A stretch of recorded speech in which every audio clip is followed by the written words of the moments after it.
Hey, Carol, I smelled mignonette for the first time. Wow, tell me about it. It has a delicious kind of perfumey scent, but the plants hated our heat. So only one flowered, and then all of them dried up and died. Of course, it was 104. So Ah, that's I, hot.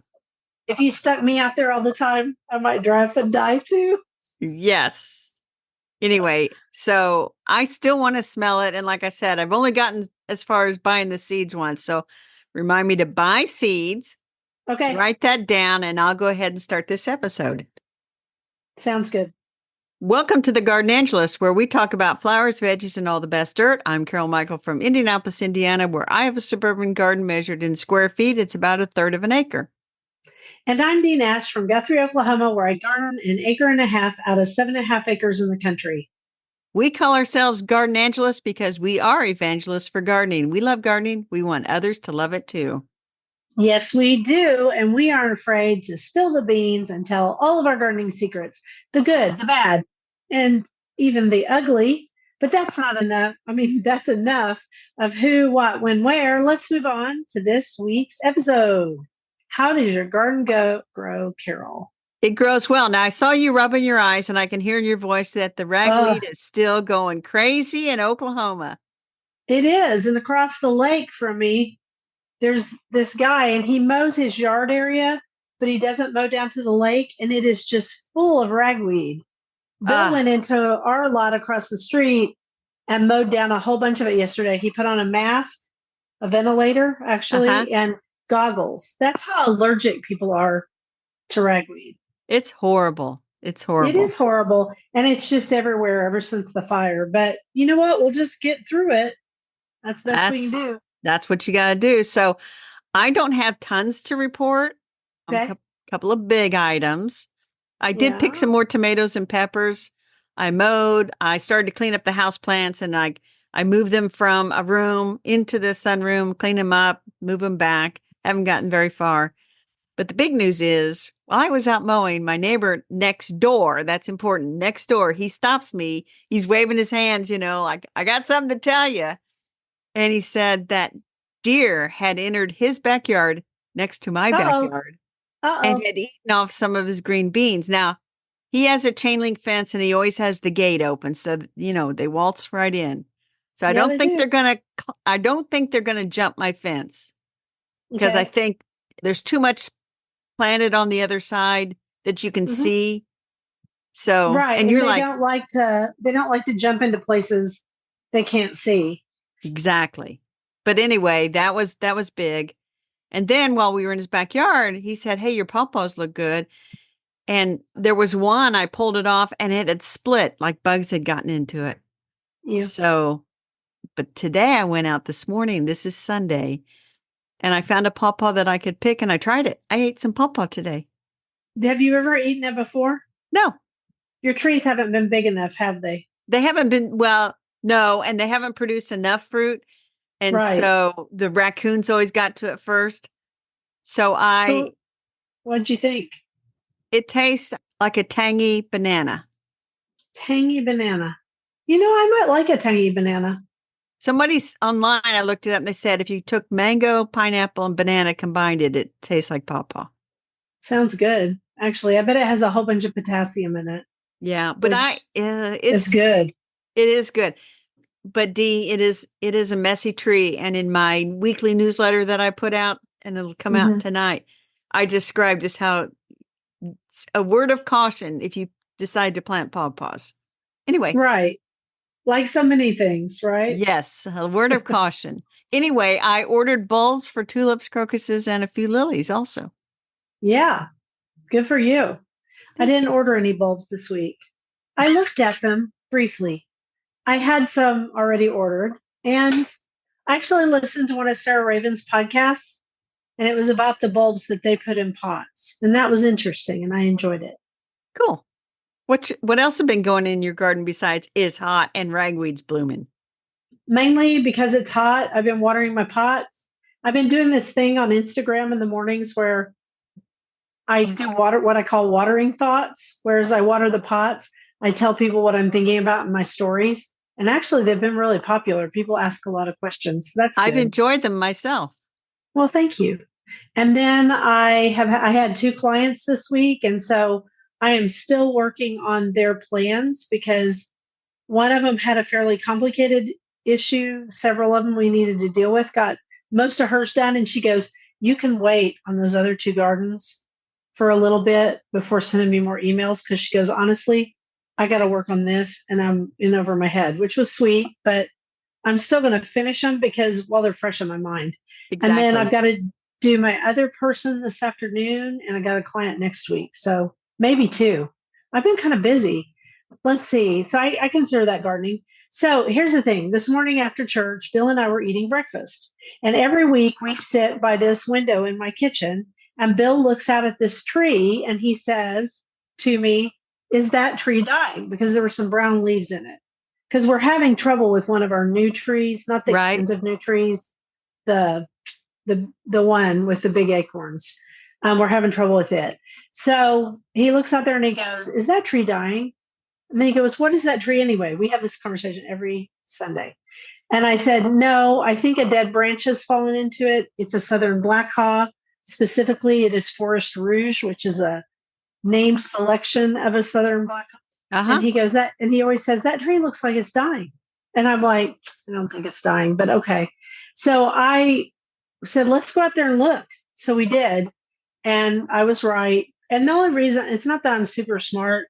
I could tell they were oak leaves that had fallen in there. So I knew Right. what it was. Right. And then we finally went outside, and now he's working on getting it out. And I think he finally did. And he also took down some limbs on that oak tree. So far, I'm just telling you stuff Bill's done in the garden. Have you noticed? I have noticed you have him well trained. That's pretty much my garden in a nutshell right now. I'm just waiting for cooler temperatures, and they're supposed to arrive by the end of the week. 80s. I'll take them. 80s. Well, we were so mild this past week. I should have gotten more done outside, but it started getting hot again yesterday. When I say hot, Oh, like 90s, and it's yeah. supposed to be hot until about Thursday, and then something's going to come along. We might get some rain and clear it all out, which will be wonderful.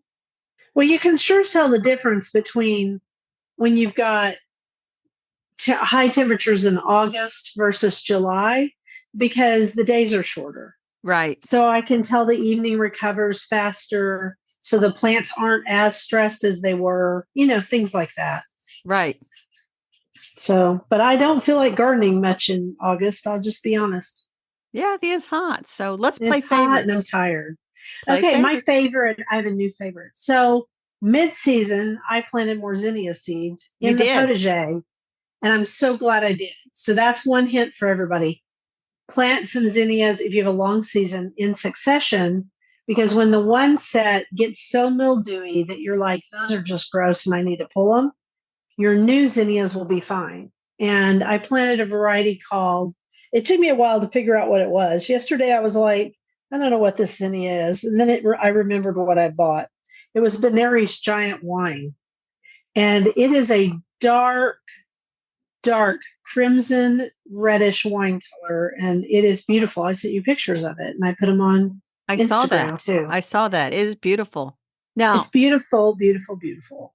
I got to think about in Indiana, I think you could do some succession planting of zinnias here as I think well. you could. You Yeah. couldn't June. sow seeds now, but you could sow some in May and some in June and still, you would extend your flowers. So that's a I great wouldn't idea. sow any at the end of August either because, and I was listening to, you're going to have to help me, Lisa Ziegler. I was listening to her on Yeah, one of her deals. And she even said, this was back when she was planting her second set of seeds. And she goes, don't go too far into August because we don't have enough light. exactly. The day length is too short. And so I was like, even where she lives, the daily, it's all about day length more than temperature in this case. So Yes. anyway, that's my favorite. What's your favorite? So my favorite is those concert bell sunflowers that are growing out there. They've been so pretty for like last week and this week. They And are pretty. You sent me a picture. the other sunflowers were pretty as well, but they were volunteers. They bloom much earlier. I direct sowed Hmm. these concert bells, a little row of them, and when I would go out in the evening, it's like they're not looking at me. No, when I would go out in the morning, they were Morning, they facing don't look. east.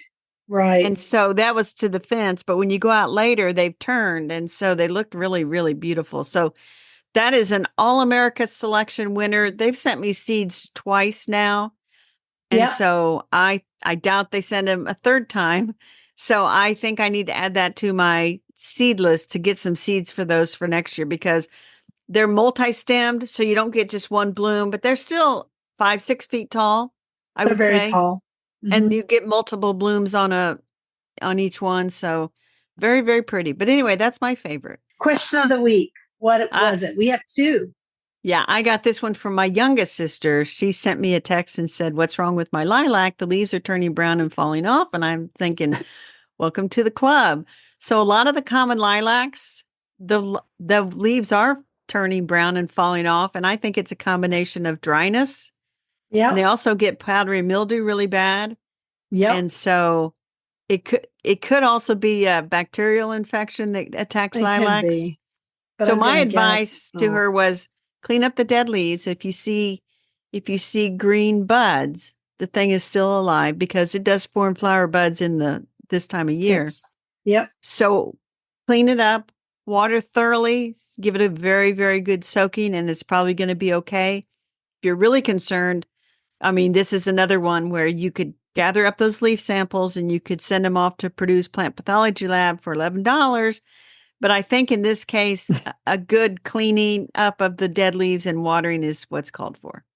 Okay, and so that could be applied to almost any plant in your garden. Almost Yes. any plant.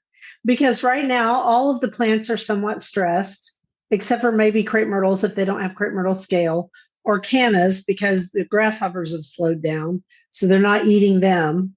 I mean, the truth is, everything's stressed. And so I get the same question about roses this time of year. What is wrong with my rose? Roses.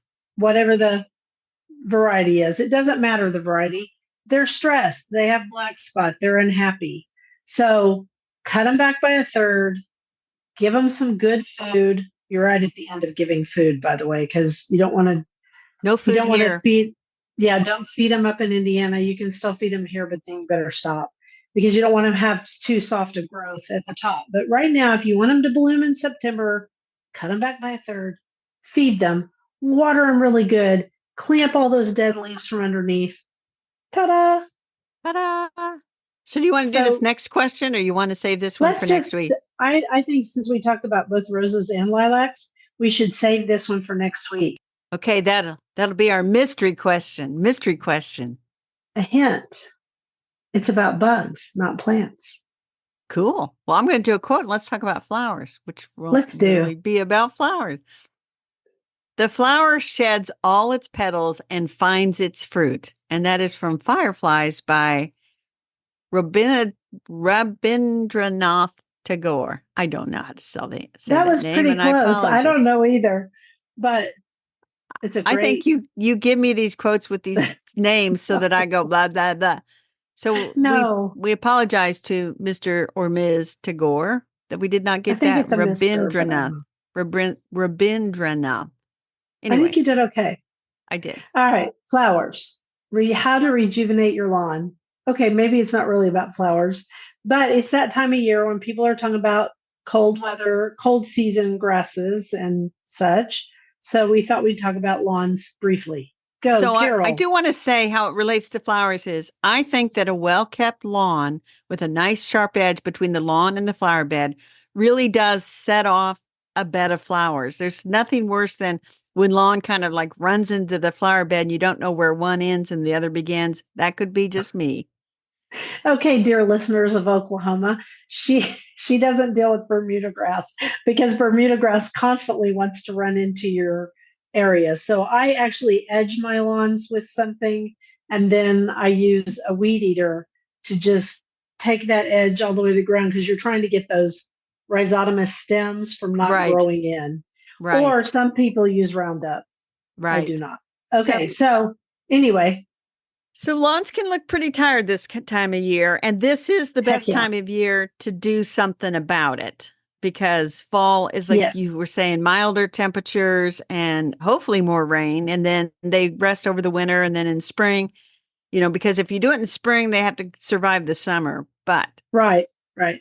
so I'll just go through and a list of issues and problems. And some people worry about thatch, which is the decomposing leaves of the grass that form that bottom layer. Yes. I've never had to deal with any buildup of thatch. I use a mulching mower. I never have either. Not And in all the years I've done gardening and stuff. No. no, I think I think this was more of a problem before mulching mowers, when people I would just think like so too. have that side discharge and you'd end up with those big clumps. So I'm going to say most people, if your grass is a little spongy, but not like sinking down, and if you only you look down in there and the dead layer is like a half inch or less, you don't have a Hmm. thatch problem. Let's move on. Let's move on. We aren't going to talk about thatching. Plus, Okay. removing thatch is a big bunch of work. Don't wanna. Get yourself a mulching mower or one that catches the grass and then save your grass clippings and put it in your compost. Either There you way, go. I could care less. Okay. So the next one is, oh, I thought this is funny. You wrote, Carol has never dethatched in 27 years. Dee has not either. Okay. So is your soil compact? Like, is it, you know, not got any air pockets in it at all? Right. And so this is something that people around here do not frequently, but I've seen it done around the neighborhood. But this is lawn aeration, and they Yeah. get this really heavy machine and it pulls plugs of dirt out of the lawn and kind of leaves them lying around. Mm-hmm. And so this is, again, heavy work. And if you're going to have it done, I suggest hiring somebody to do it, because the machine is heavy. And you want to make sure before you do this, though, you have to have a really moist lawn, because if it's really dry, it won't pull Mm-hmm. up the plugs. No, it would not.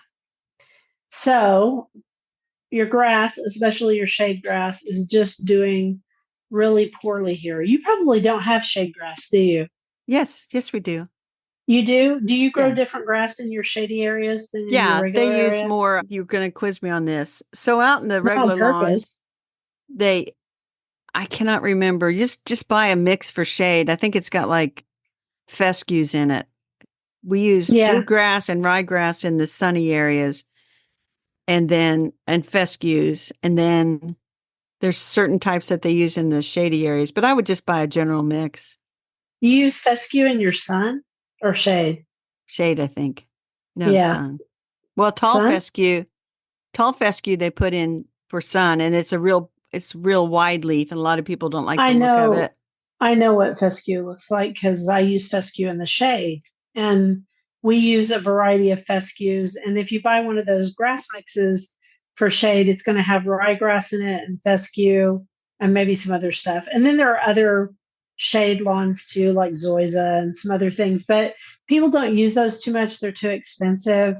And now there's a new type. So Bermuda grass is used in the sun here, pretty much primarily. There's a new type of Bermuda grass. You and I talked about it just a little while back, I think.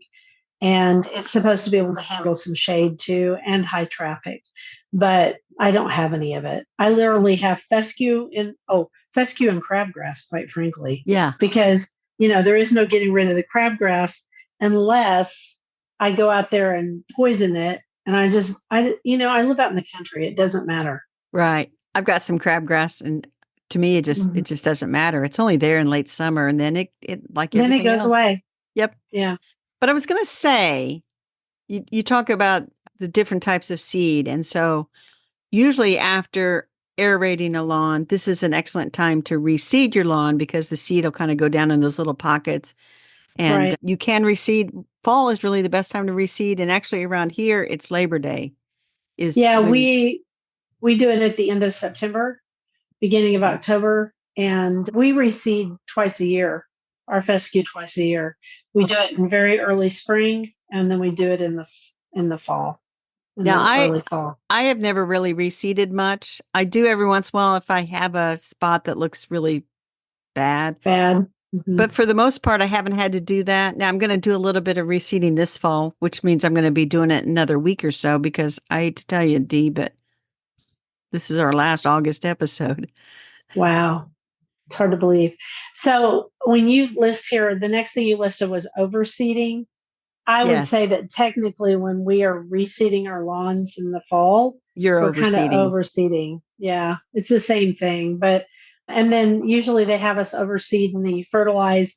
A lot of people here use regular old fertilizer, and other people use mill organite, which is a natural fertilizer. So Yeah. Yeah. And that's just the other what thing. high nitrogen. You can also top dress your lawn with a good compost. People don't realize this, but Yep. the secret to a healthy lawn is in the soil, as same as with a garden. And so if you have poor soil, you're going to end up with poor grass germination. You're going to end up with more weeds and things just because Right. that's the nature of the beast. Right.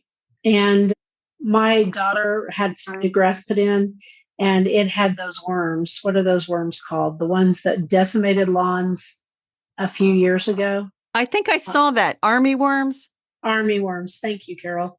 I didn't have it in our notes. So there's grubs, that can be a problem in lawns. You can see brown patches, so you'll know you have grubs.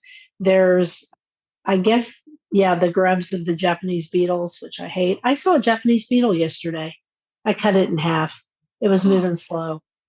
It's But probably was half dead anyway. It's kind of the end of their season. it's the end of their year, but it was in a rows eating it. I said, alas, this is the end of your day and your life. So I did that. And then Megan had trouble with army worms. And of course, and I was amazed she knew what they were. And she goes, aren't these the things that were the problem in Oklahoma 2 years ago or a year ago? And I said, yes. And I explained to her that in Bermuda lawns, yeah, they'll make it look bad for just a little bit, but Bermuda comes up so well from the roots that you just fertilize it a little bit. And also the birds eat them. So you don't really have to spray for them. And you could also use, you wrote it in here, you could use BT, which is Bacillus thuringiensis, which is good for grub control, worm control, So stuff like that. in Indiana, I have never heard of anybody having army worm problems in their lawn. So, if somebody's in It's the a southern Midwest and thing. has that problem, but we do end up with grubs from Japanese beetles. But I want to say not every dead spot is a sign of grubs. I mean, True. sometimes, people get sort of verklempt about their lawns and it's like you need to relax a little bit and, keep working on building up a healthy lawn and not worry about every little thing, like little tiny we're going to get rust fungus right now and so my shoes will turn red in mowing, but it doesn't do anything to the We lawn. don't get that. What is rust fungus? It's just like a little fungus that gets on the lawn when it's late and dry like this, and you'll only notice it because your shoes get red from the fungus, but it just Huh. kind of goes away after a while.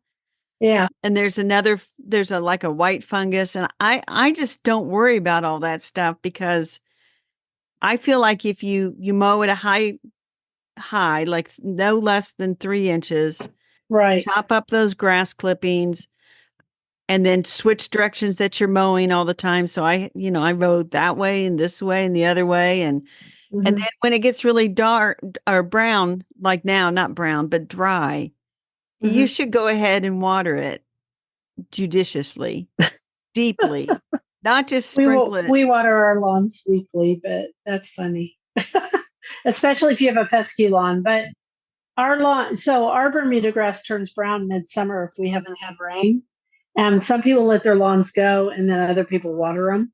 You have to water fescue because fescue can't handle the heat and no water here because it's too hot. Right. But the funny part is I'm looking outside my window right now and my lower pasture, which I'm looking down to the little lake behind my house, it's all green. And it's all green because we had all the good rain. And we had a little spot of rain last week, or 2 weeks ago. So, it's still green, but normally it's not. Yeah. I did want to say before we leave this lawn topic, this grass Hmm. topic is Bermuda and zoysia are definitely Oklahoma grasses. They do not grow well in Indiana. We very rarely use Zoysia anymore, but yes, People they are. used to plant zoysia here, The Yeah, big, it the, dies. well, the big thing was that it didn't need to be mowed hardly at all because it grew so slowly. But the Hmm. minute it got hit by frost, it would be completely tan until spring again. Well, So, that's like Bermuda. Bermuda does the same thing. So you'll see fancy lawns where they have their fescue, and you mow your fescue at a certain height, and you mow your Bermuda at a different height. And in wintertime, half their lawn is tan and half of it's green at a taller level. It would look very strange to you. yeah, it would look But here it's strange. normal. We're used to brown lawns in the winter. But I've been told by people who have moved down here from up north, they find that very strange, and we just laugh because we're like, yeah, you haven't grown stuff here yet. Yeah. It's not easy. So in Indiana, I mean, fescue, ryegrass, and bluegrass are the three grasses that you'll find. And I remember now it's the red fescue that grows well in the shade. But again, just Ah, the other thing about lawns that I will say is if you're going to overseed, get a mix right. of Because and you, then and buy it at a garden center that's selling it in bulk so you don't because you go to the big box store or whatever and it's a huge bag and if you only need like a little scoop, like I have a garden center not far from here that you can buy a scoop of grass seed. huh, that's different than here. So, one more thing, I'm going to give a shout out for buffalo grass. Buffalo grass is a native grass, and some people are using it for their lawns instead of the standard Bermuda and the other. And you can cut it, unlike some of the other grasses. So, when I did that Instagram that went viral about landscape fabric and Bermuda grass. Mhm. And a lot of people would reach out and ask me about native lawn alternatives, and buffalo grass is one of them. Ah, there you go. So that is the we haven't talked about lawns forever. Yeah, So that might not have been of much interest to some listeners, but other listeners are like, yeah, my lawn needs help. So there you go. just just trying to make everybody happy. So you may do the next quote. Yes. This morning, the sun endures past dawn. I realize that it is August, the summer's last stand. That's by Sarah Baum. A Line Made by Walking is her book. And so, our vegetables, we're going to talk about the ins and outs of soil testing, which I did not order my soil testing kit because I was swamped last week. And honestly, it looked a little confusing about where to order it from. But I know it's the extension at Oklahoma State. So, we do have a link, and you were going to talk about it in Indiana. Yes, and in Indiana, it's a place called Great Lakes Soil Testing, and they will take lawn and garden samples, and they Mm-hmm. have on their website it's $25. I think it's $25. Mm-hmm. Very complete instructions, and the thing about soil testing is you need to think about. They said if you want to test your landscape beds and your lawns, they need two samples. That's $50.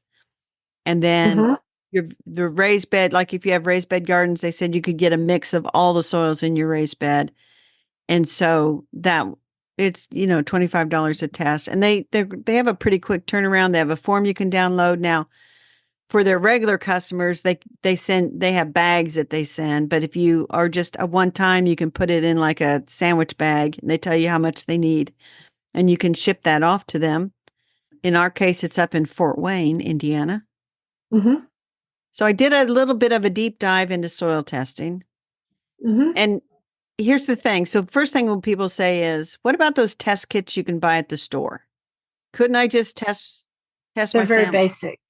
They're very basic and also they said that they're very inaccurate. They might give you a range. The Mm-hmm. most common one is probably a pH soil tester.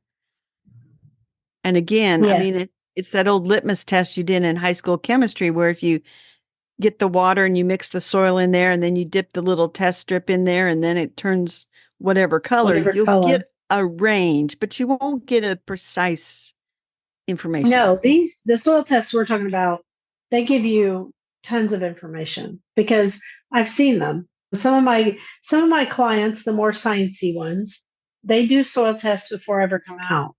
And then we go over their soil test and I explain it to them. It's really detailed. Some people might not need that much detail, but it is, I think it's interesting. Yes. So here's the things to look for to say, yeah, you probably just should do a soil test. So if you're growing vegetables and they just don't seem to do well, they just sit there, they're poorly, and you've ruled Mhm. out some very obvious disease and insect problems like blight on tomatoes and things like that, and you have been watering it regularly, and it's just like it could be you have poor soil. And if I just was not getting great results out of my vegetable garden, I would definitely have that soil tested because it's probably lacking something.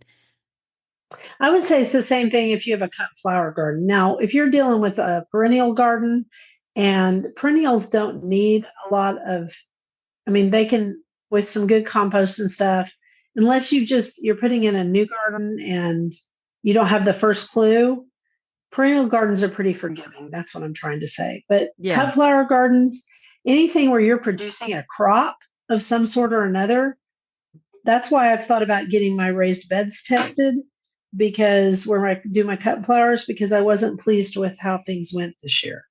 Yes. Which goes to the next thing, which is if your soil doesn't seem to have any life to it, and it's like it's just sort of a tan, and you see no signs of compost plant material in there, you don't have any earthworms, you may want to mix in some good compost into that top 6 inches or so before sending off a sample to see if that improves things. Right, because that would be almost all Oklahoma native soil, what you just said. Yes. And I see a lot of it. And sometimes it has a smattering of bark mulch on top. And I go, okay, we need to bring in some compost because your soil needs compost. You can just tell. Yeah. And here, like when I started gardening here, I had a lot of topsoil brought in, and we've talked about that I did that before. too. Mhm. And that does make a difference, but you have to keep adding that organic material. So I always figure it's a good sign if I pull up an earthworm or two. If Right. your soil looks grayish, or Ooh, even if it's not well drained, it might get a almost a bluish cast to it from all the water soaked into it. I've seen that that's where bad. heavy clays. So think about the soil structure, and maybe there's some things you should do to add compost and just try to improve it before you send that test kit off. Yes. When I started working on this it's a border that's right outside this room, my office. It's a border next to a concrete wall that basically holds our house on this hill. And so down below, I decided I ended up with a border after we fixed this wall. So I looked at the soil in the border, and it was dark, dark red.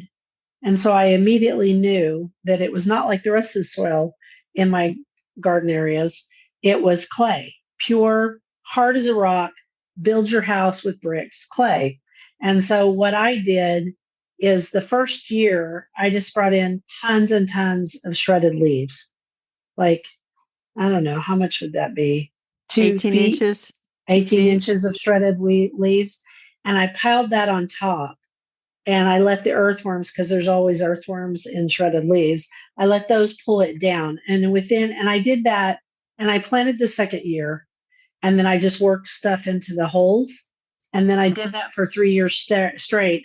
And so now I have a good 6 to 8 inches of really good soil, because clay is good soil. It just doesn't have good drainage.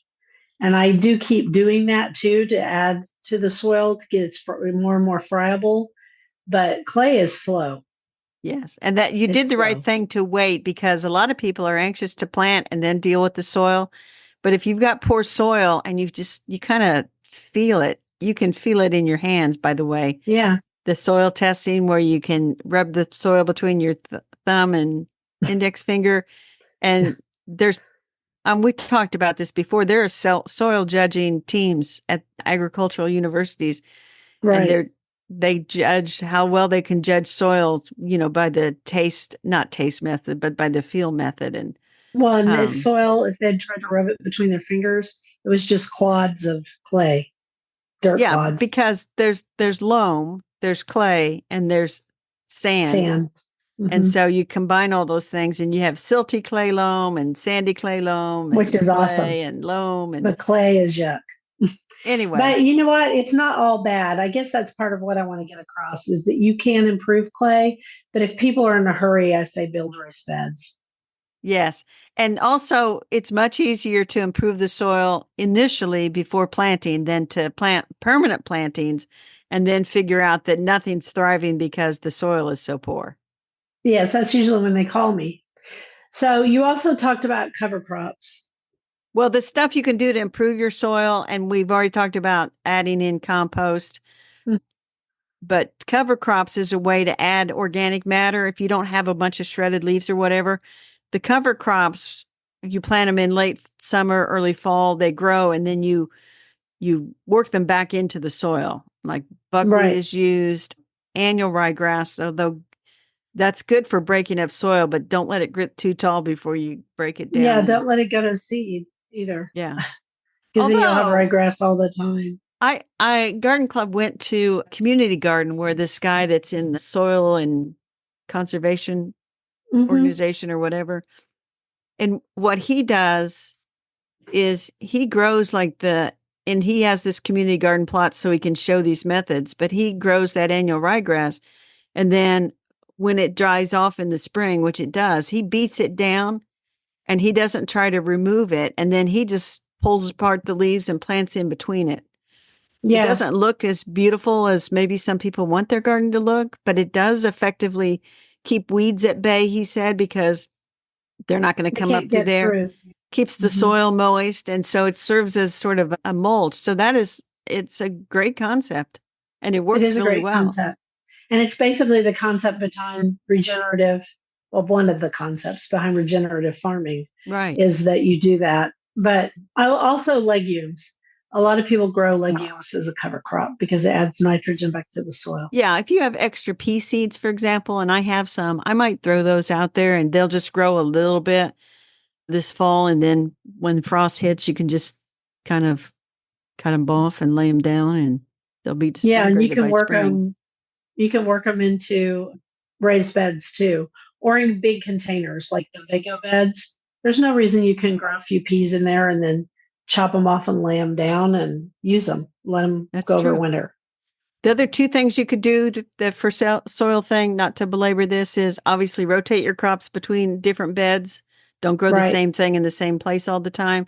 And then also remove diseased plants promptly. Yep. Which I've got some I need to take out. I took out cucumbers last week. They just a Mine are basically disaster. now too. It's So, that time of year. I mean, things are about done. It's time to start thinking about fall vegetable gardening if you want to. all right. I'm going to do a quote. Let's talk about the bookshelf. Okay. I can feel infinitely alive curled up on the sofa reading a book, and that is Benedict Cumberbatch. Who we really enjoy. What a good actor. Yes. Okay, on the bookshelf, This is the Way My Garden Grows by Barbara Dodge Borland. She is Hal Borland's wife, and not as much. Oh, I'm sorry, there's a subtitle. Anne comes into my kitchen. She's Hal Borland's wife, and he is famous, and she's not as famous, but she was a gardener too. Yes. And so this book is from 1986. So Yep. I will say from the outset that the thing you should take away from this, and listeners, we don't expect you to rush out and find good used copies. I mean, it's a sweet little book, but It is sweet. you don't have to have this on your shelf. What you should take from this, Barbara was 84 when this book was published. And Right. it and she's my latest lost lady of garden writing, so I know a lot about her right now. I'll Well, tell forget me about later. her. She's a late bloomer, I guess, at least as Well, far as writing. she is.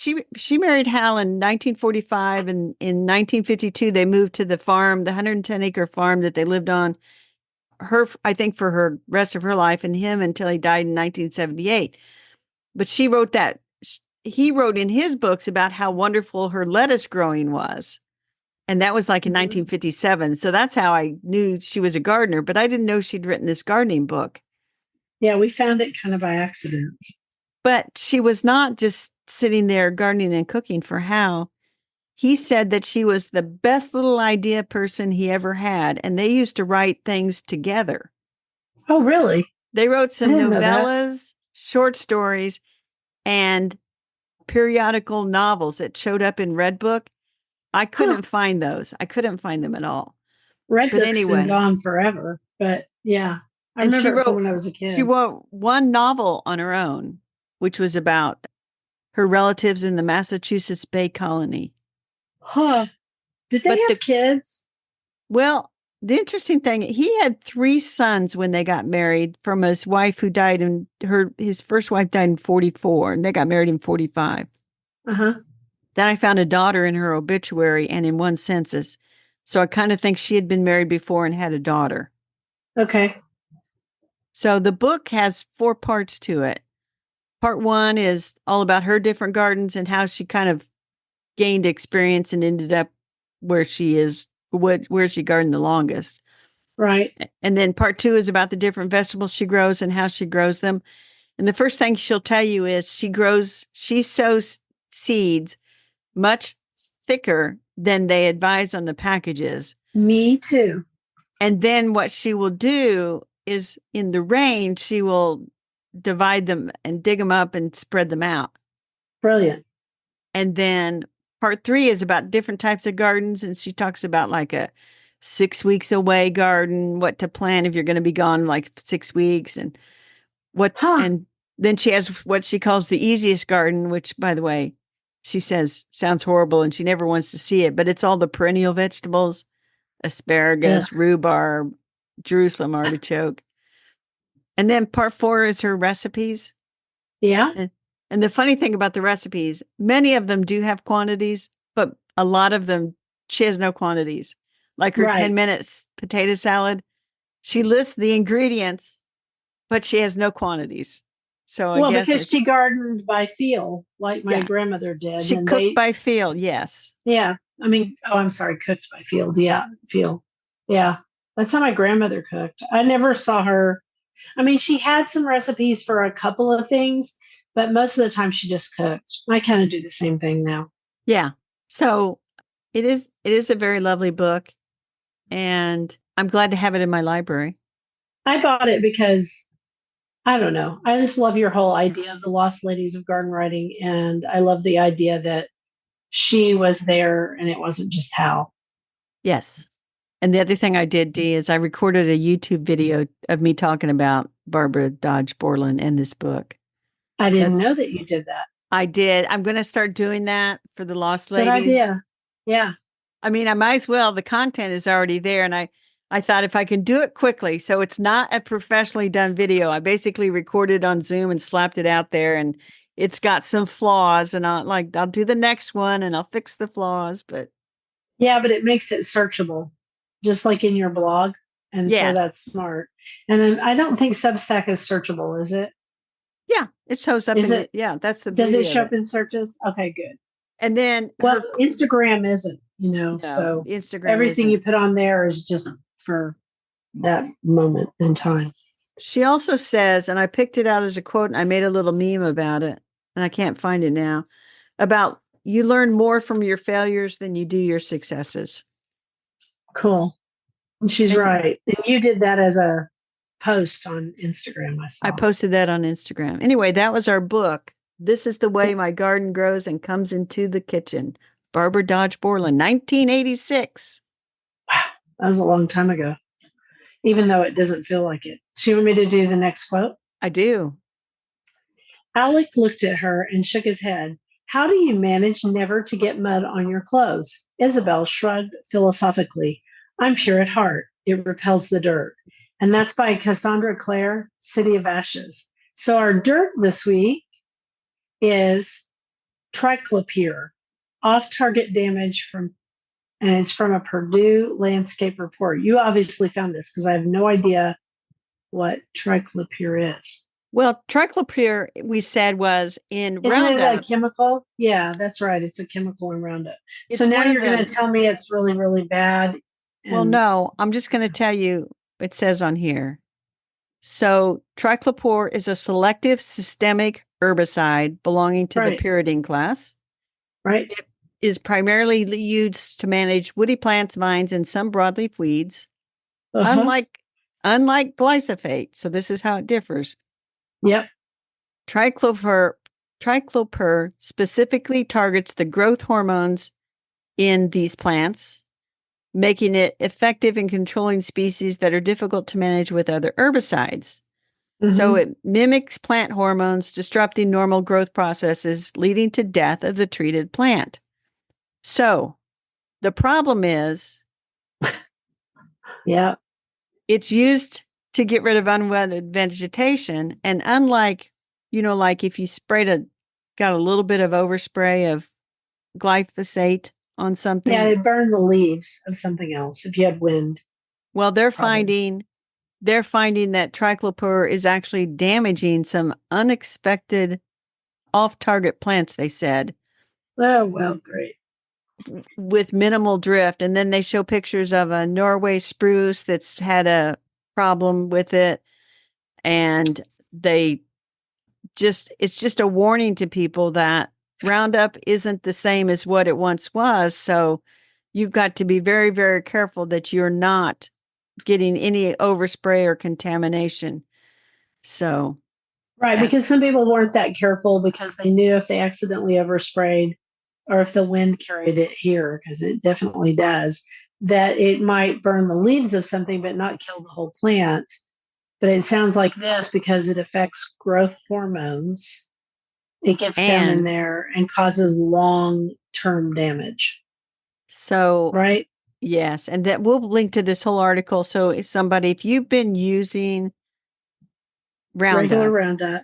Hmm. with the triclopyr in it, and you're seeing some damage plants around that area, you ought to read this article and see that you're not dealing with the exact same sort of herbicide, and it can cause what they call off-target damage. Remember that the new residential Roundup has 3 different chemicals in it, so they each have their own qualities. And then I was actually at Tractor Supply buying something last week. I think I was buying worm castings and to put around my roses. And while I was there, I turned and there was an end cap and it was just glyphosate all the way down. So commercially, you can still buy glyphosate. You can. You will have to mix it yourself, which there's certain disadvantages in that too. So just be careful if you're going to use any of this stuff of yourself Just and your plants. exactly. Exactly. So anyway, that was our rather somber dirt. Ugh, Let's go yeah, on to happier I topics. didn't read that ahead, so I was like, oh, how about you do the quote? It was much pleasanter at home, thought poor Alice, when one wasn't always growing larger and smaller and being ordered about by mice and rabbits. I almost wish I hadn't gone down the rabbit hole. And yet, obviously, Lewis Carroll, Alice in Wonderland. We thought that was perfect for our rabbit holes this week. So my rabbit hole, I blame Carol for this rabbit hole. I take full responsibility for part of it. So I really got into Anne Ophelia Dowden books, and I bought 3, and you can still find them. I really love this one. Oh, the Clover It's and the Bee. I The have that Clover one. and the Bee. I love that one. It's precious. And I bought it off of eBay because I found that sometimes it's easier to find books at a decent price on eBay. I bought that one and I bought 2 more, and they're in the living room. So, yeah, that's my rabbit hole. And I don't know. Well, you did send me a text, and there's a new book you saw. Actually, it's from 2022. I looked it up on Mhm. zinnia breeding. Are you going to get that, Dee? I don't know. I mean, it's kind of expensive, but, and like, I kind of know how to breed zinnias if I want to. Right now, I'm thinking about saving some seeds from the Veneris giant wine because it is all by itself. And so it's not likely to cross pollinated with everybody else. I I mean, I might just read it for fun. So maybe. What do you think? Should I buy it? If you're going to get into zinnia breeding, you might as I'm not. well. Oh, then I'm I not would going to. say I wouldn't get it. And on the Anophilia Dowden books, look Yeah, that those over are. closely. Those are written for, I will say, older children. And so I your saw that. granddaughter might enjoy reading those at some point. Yeah, I'm kind of excited about that. I thought, oh, she'll love this because we found a video of her when she wasn't even 2 yet. And I was showing her monarch caterpillars because at that time I still brought them in to race. And I was showing her monarch caterpillars and a chrysalis, and she was very interested. And then last week she took me over. Oh, I know what it was. We were over by the boxwoods, and I just have that one line of boxwoods and a couple other boxwoods on my property. And she was like, "What are these things all over the boxwoods?" And I said, "They're spider webs," which made her jump backwards because now she's 4 and she's more Right, nervous about right, bugs. right. And I said, "Oh, they won't hurt you." I said, "See, they're the spiders that hide." And I said, they launch out at their prey, but their prey is tiny. And about that time, as if on cue, Mrs. Spider comes walking out of her hole and she goes, "Look, Gigi, look." So she was like really interested in that. And I said, "See how small she is?" I said, "She can't eat you or even bite you." And she goes, "Oh." And so she was very interested in that. She thought those were cool. Those are very cool. So my rabbit hole is I introduced another delightful series on YouTube that I found. It's called Touring the Cotswolds with Pam Ayres, who is a British poet. I've And she, watched some of these. They're awesome. yeah, she travels by train, boat, and just visits different shops and craftspeople and farmers and everything. And so it's really kind of cool. And we'll put a link to those. I think there's 3 of them out there now. I don't know how many will be in the series. I don't either, but she's quite engaging. And honestly, the Cotswolds are engaging, and that's where most of if you like to watch any kind of British mystery series or and it's not set in a big city, it's almost always set in one of the Cotswold villages. And I've actually been to the Cotswolds and they are amazing. So, and then I did finish another jigsaw puzzle called USA State Birds because I did USA State Flowers, and I thought, oh, I want both because I'm going to frame them. And then I Yeah. am done. I am done with puzzles for a while. I have other stuff to do. Yeah, I mean they can take up a lot of time. I'm still working on that one puzzle. I'm it's really hard. So I haven't had this hard in a long time, but I get a few pieces done every day. One of these days I'll get it That's all you finished. got to do. And I like to say to myself, we do hard things. We do hard things. Don't give up. Don't give up. Do hard Yeah, things. because I've almost given up, and then I'm like, no, I'm not about to give up because I'd have to tell Carol. Yeah. Yeah. We do hard things. We We don't do give hard up. things. Garden commissions. I need to weed, period. Weed, weed, weed. I need to weed the paths. I need to weed the garden. Yeah. And I need to trim up this tree that I'm looking at outside because it is running into my Arizona cypress and I need to fix that. So I'm going to fix that. Well, I'm going to finish cleaning up my houseplants. I get started on that while it's hot outside, and I've got to go pick more peppers and tomatoes. Weed, I may or may not have to mow depending on, if it stays hot and dry, it probably won't grow enough. I'm also speaking to the Herb Society of Central Indiana after Labor Day, and they're going Uh to let me huh. talk about the Lost Ladies.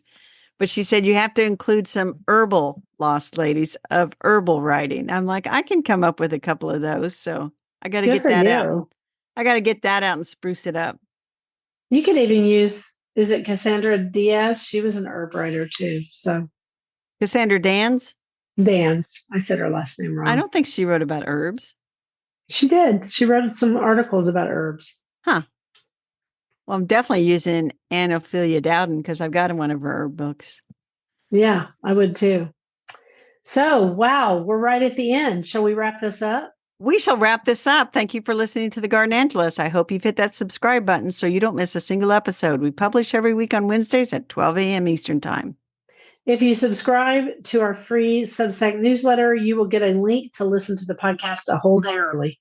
And if you want to help support us, use our affiliate links. If you buy something after clicking through on them, we're in a small commission and it costs you nothing. Or if you want, you can set up a monthly subscription through Buzzsprout or make a one-time donation through PayPal. Thank you to everyone who has done so. It helps us pay for podcast hosting. It was lovely to chat with all of you over the garden gate. Bye until next week. Bye, everybody.